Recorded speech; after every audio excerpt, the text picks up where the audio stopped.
Hi, my name is Haley. I'm going to discuss COVID-19's role so far in the US and how prevalent it's been.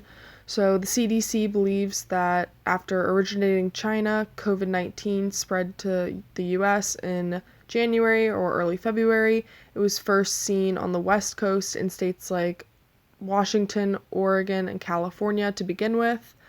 So far, as of September, there have been 6.7 million cases of COVID in the United States, with a 3% mortality rate. This means a total of 196,147 deaths as of September 16th from the coronavirus. In a map put out by the Johns Hopkins University, we can see that 5 states in the US have over 200,000 cases of COVID. That number is rising every day. That was as of September 14th, and only 3 states have under 5,000 cases to report. Most other states fall somewhere between 5,000 and 199,000, with many falling into the 50,000 to 199,000 category. Despite the government's attempts to mitigate the spread, it is unfortunately spreading more and more, and we are seeing a continued high rate of infection every day. Hi, I'm Kirsten Sellers, and I'll be discussing the risk factors of COVID 19. One of the main risk factors is age. People that are between 50 and 64 have a higher risk of passing away due to complications with COVID, and they are 30 times higher than those that are 18 to 29. The chances for those aged 65 to 74 are 90 times higher. Another group at risk is people with serious health conditions, such as kidney disease, cancer, COPD, type 2 diabetes, sickle cell disease, heart disease, obesity, and those who are immunocompromised.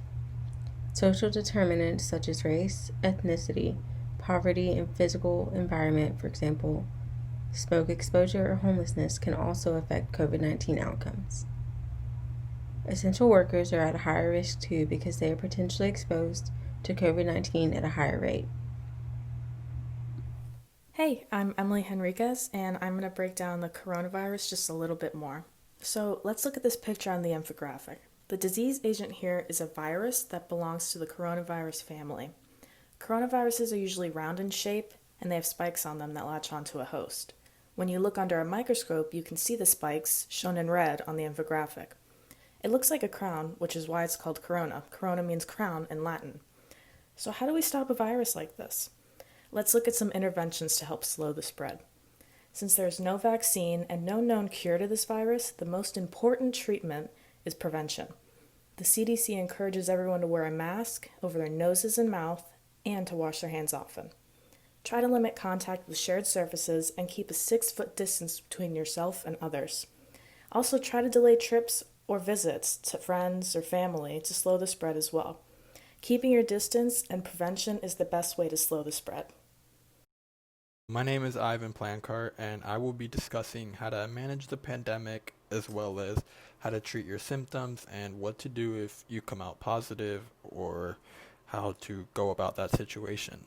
So, the first thing you want to do is you do want to get tested for COVID 19 to see if you're either negative or positive.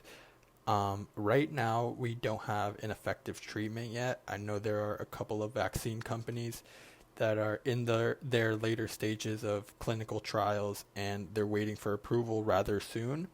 I know that there is an RNA vaccine that goes by the name of Moderna who is on the forefront right now and likely to be the front runner candidate, but as of right now that's just speculation and there isn't a viable treatment.